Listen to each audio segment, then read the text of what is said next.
Good evening once again. It's Monday night, it's 8 o'clock, and it's time for the Monday Review Show. This is the show where we discuss all things referees and refereeing, from incidents in games, yellow cards, red cards, etc., etc. And I'd like you to take part. If you'd like to ask a question, please do so. All you've got to do is send in your comment on the bottom right-hand side of your screen.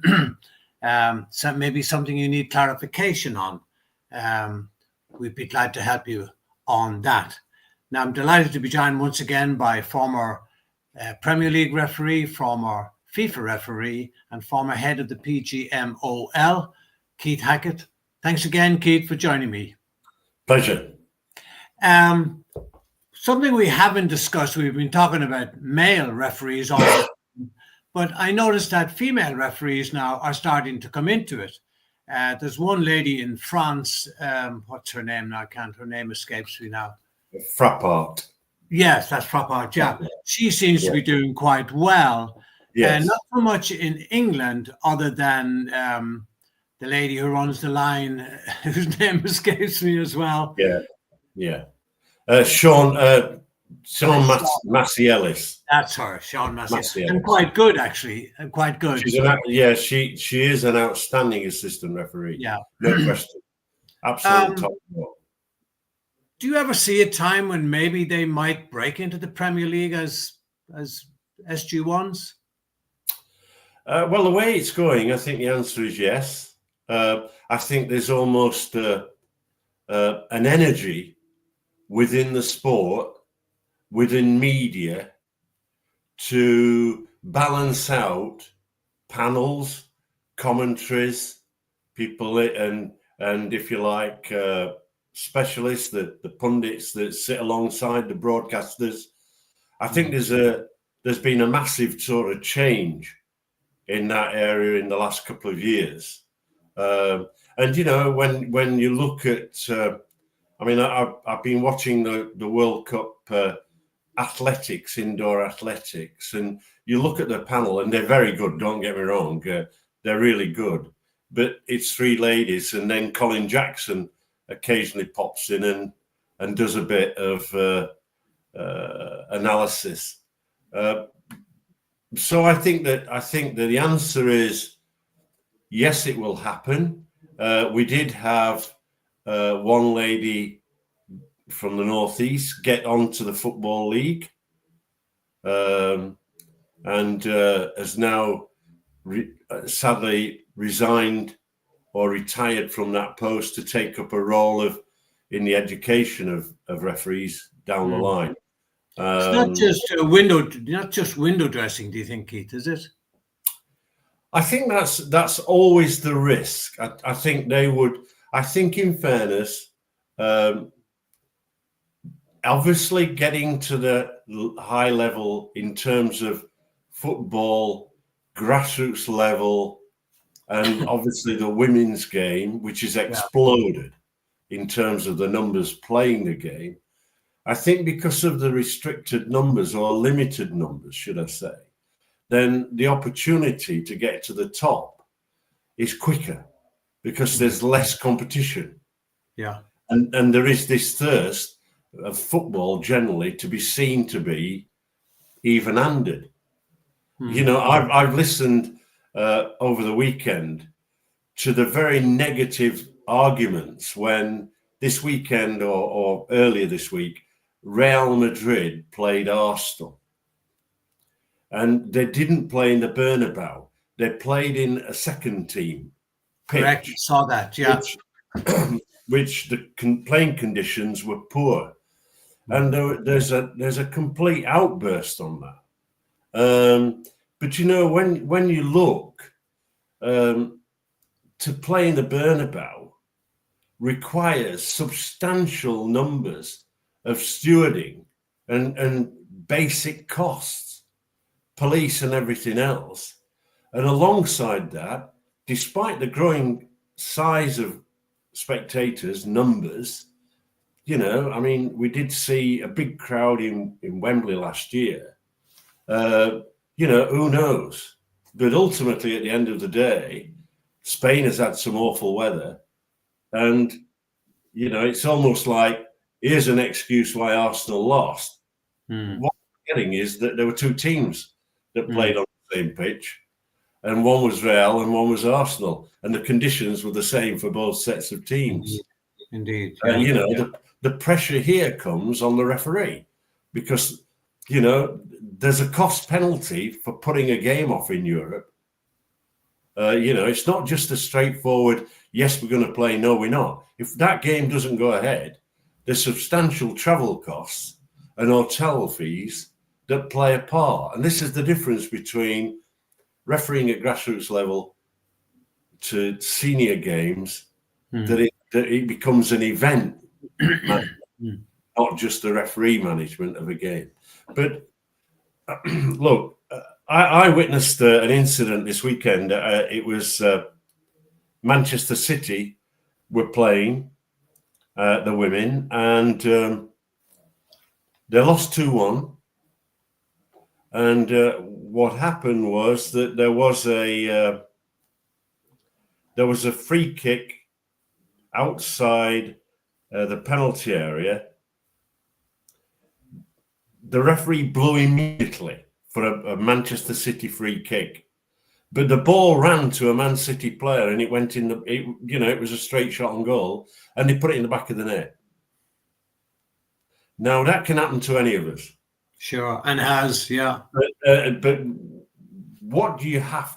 This is about experience. You can get it. You can get a quick elevation in terms of promotion, but then the challenge is that, if you like, that computer of experience and knowledge that you've gained through those ladders moving to the top. We're often called upon to offer advice. Why?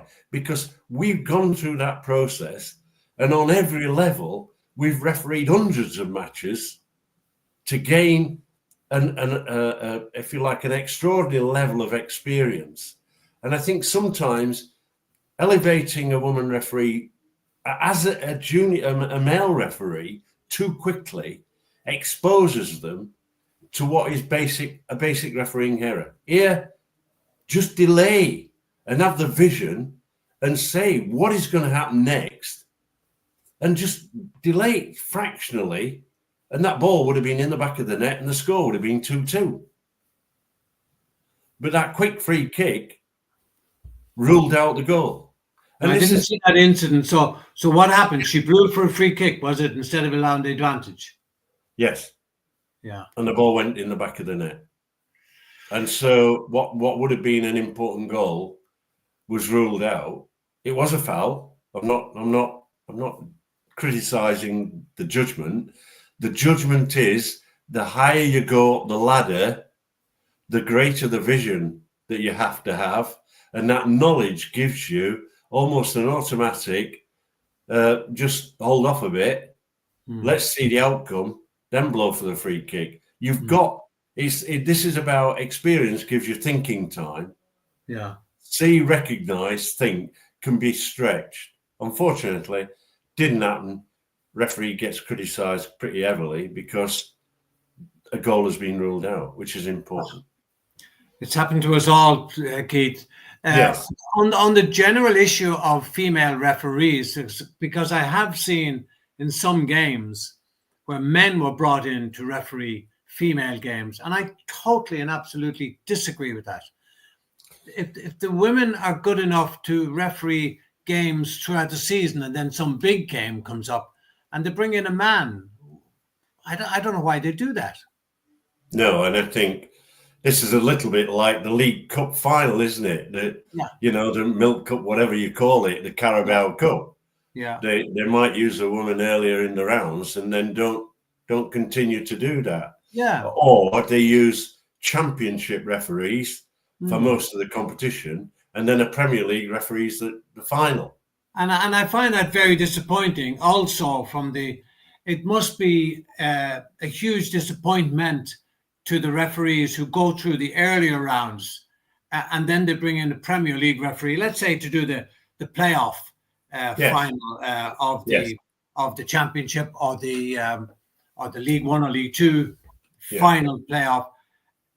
I don't know why they do that. I mean, if I was a League One referee, and I'd refereed all the way through, and did some of the knockout games at the end, and then the final comes, and they bring in a championship referee or a Premier League referee, I'd be very, very disappointed. Surely, if they're good enough to do the games, the earlier games, they're good enough to do a final. I know there's a lot at stake and a lot of money at stake, etc., etc. But still, if they're good enough to be there, they should be good enough to referee a final.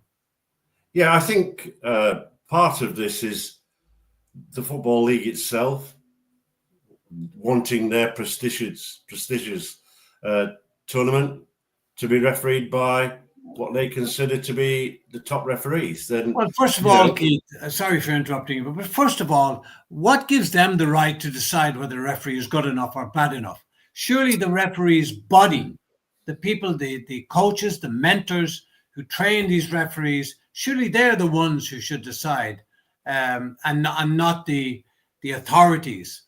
These, what I call soccer politicians, who stick their nose in everywhere and bugger up the whole system. Well, really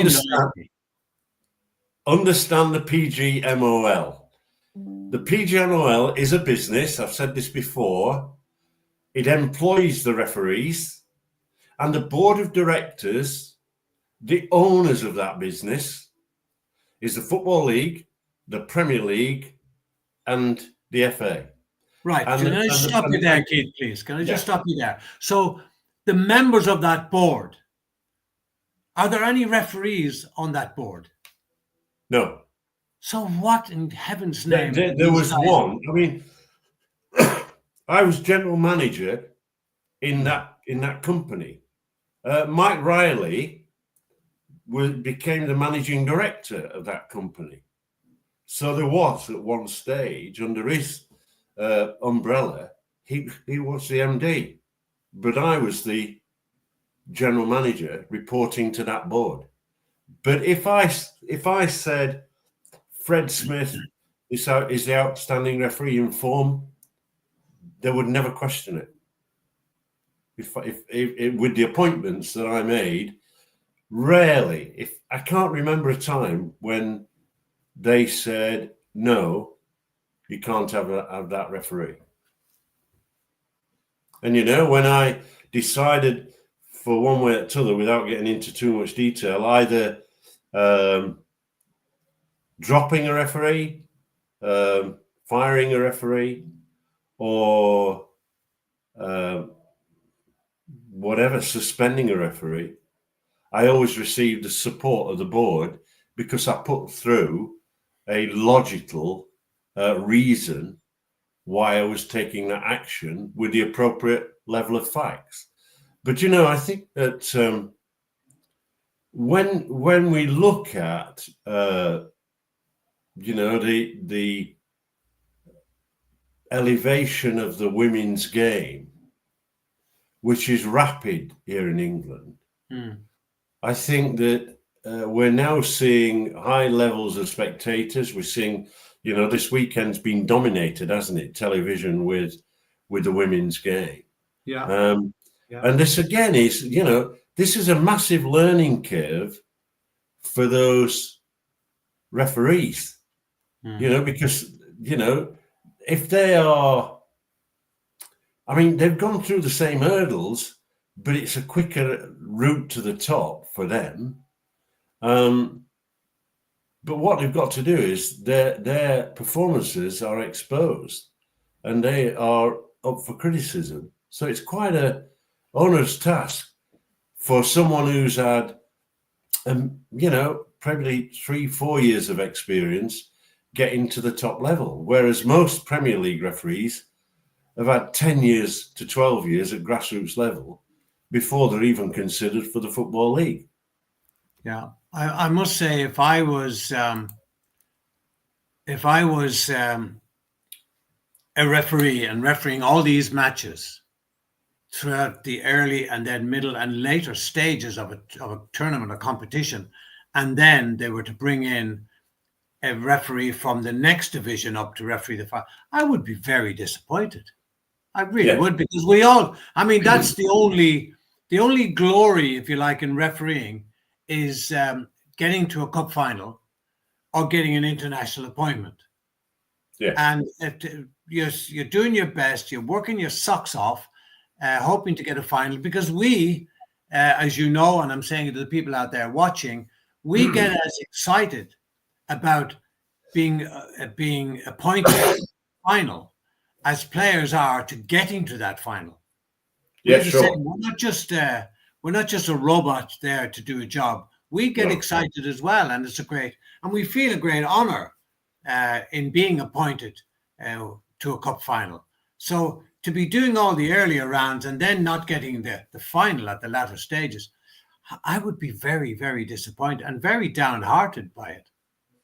Well, I think that, you know, we have to, in England, take into consideration the structure of, if you like, that ladder of promotions. And what you have is you have SG1 are the Premier League referees, SG2 are the Championship, and then you go League One, League Two with national list referees. So in a way, there's a conditioning level at which, you know, if you are on the Premier League, it polarizes those big games. Indeed.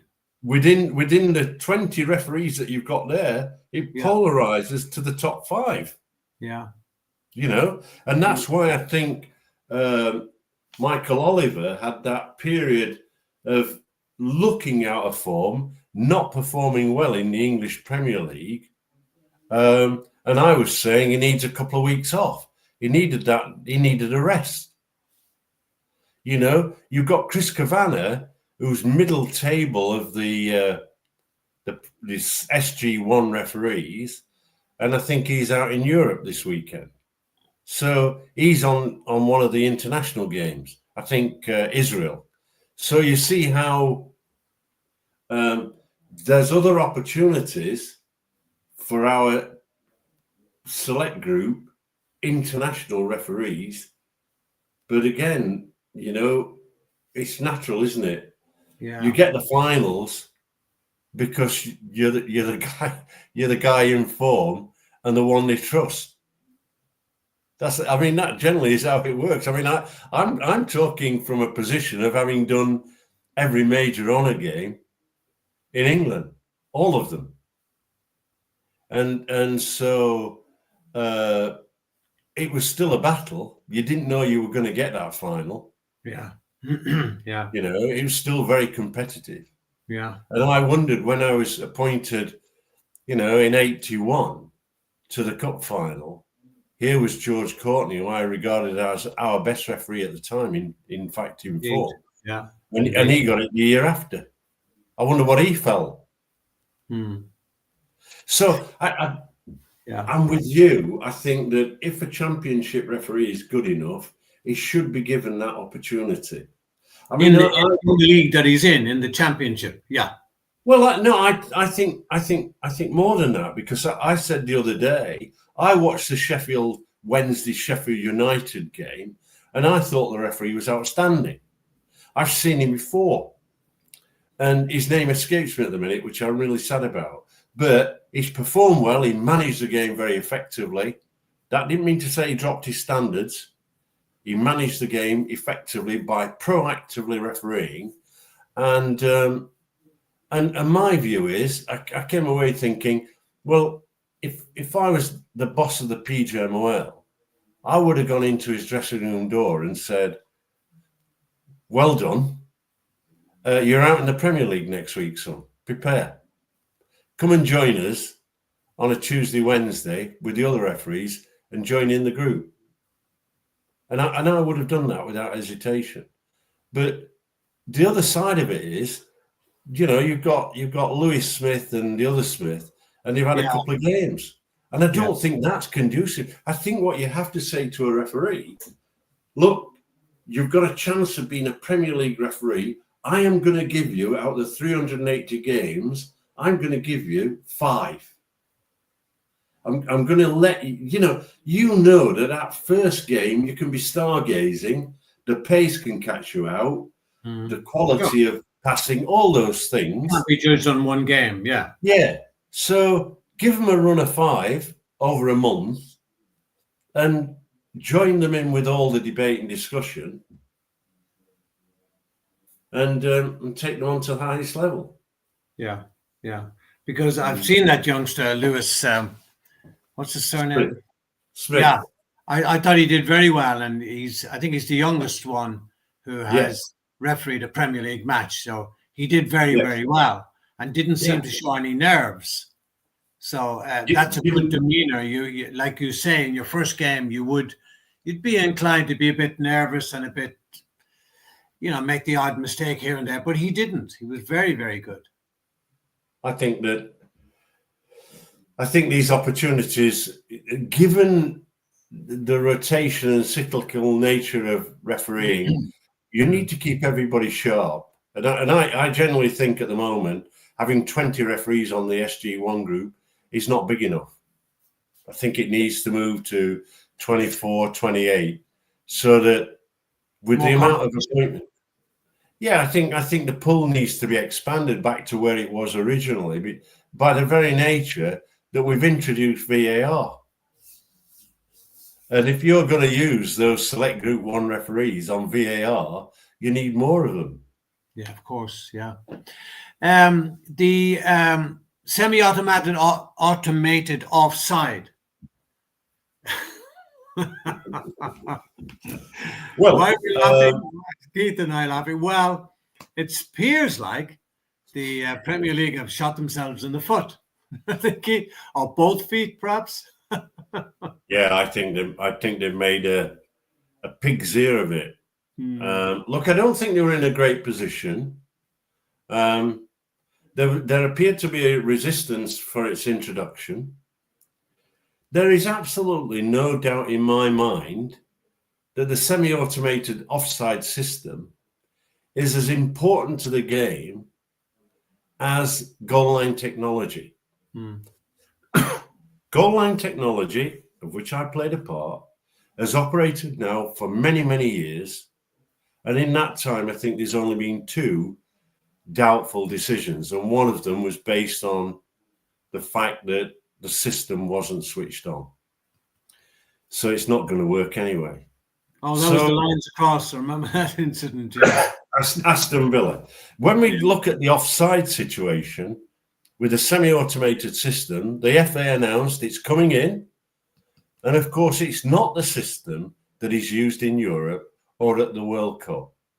When you look at the IFAB and the FIFA introducing technology into the game, you're walking a minefield in order to get to the other side, because there is resistance for its introduction, but by hell, it's got to pass the tests.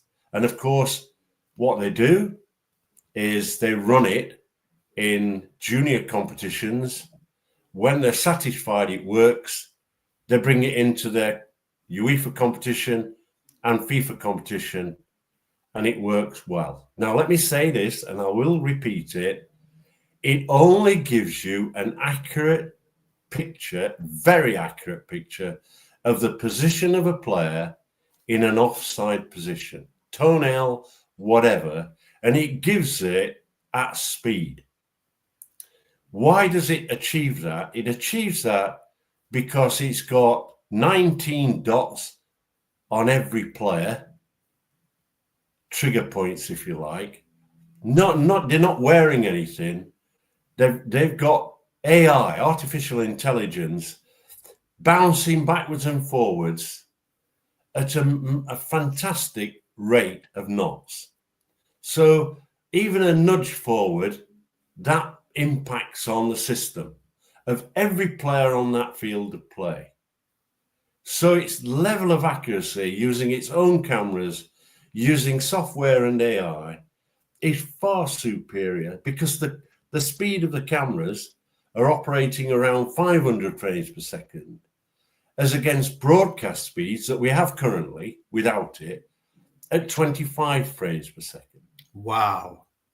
So now, what gives UEFA and FIFA the comfort factor to bring it in? Because the point of accuracy on position is based on the point at which the ball is played, is kicked, is touched, knocked forward, played forward. And of course, that needs additional cameras, but it doesn't, because what Adidas have done is they've patented a system that has a chip in the ball that's as sensory around the ball. So when that ball is touched with the boot and knocked forward, right, that's when the picture is taken. It doesn't travel half the circumference of the ball or the whole circumference of the ball. It's touched or played. That's when, if you like, the stock photograph is taken.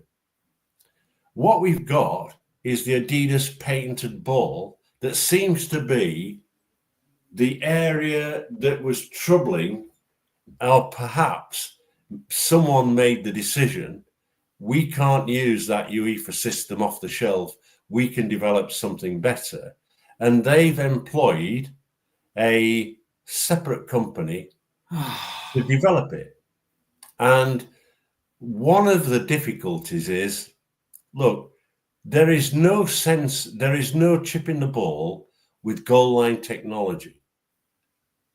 What there is photographic evidence through 7 cameras that captures the outer circumference of the ball, that computes to the center of the ball, that projects the trajectory of the ball and the speed, and therefore it's operating using AI in that system.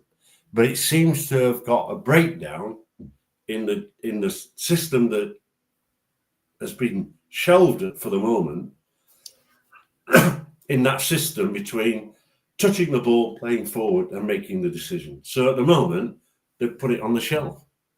So, but that's only in the Adidas ball. It's not in the Puma or the other balls.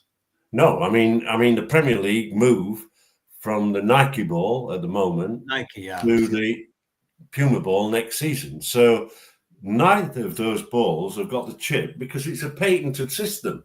Adidas are very clever commercially. Yeah, and that's their business. Absolutely. Yeah. Absolutely. But see, with ball capture and trajectory, the best company in the world is Hawkeye. Yeah. They've been doing it for years with cricket and with tennis. Yeah. And that's why I went to Hawkeye.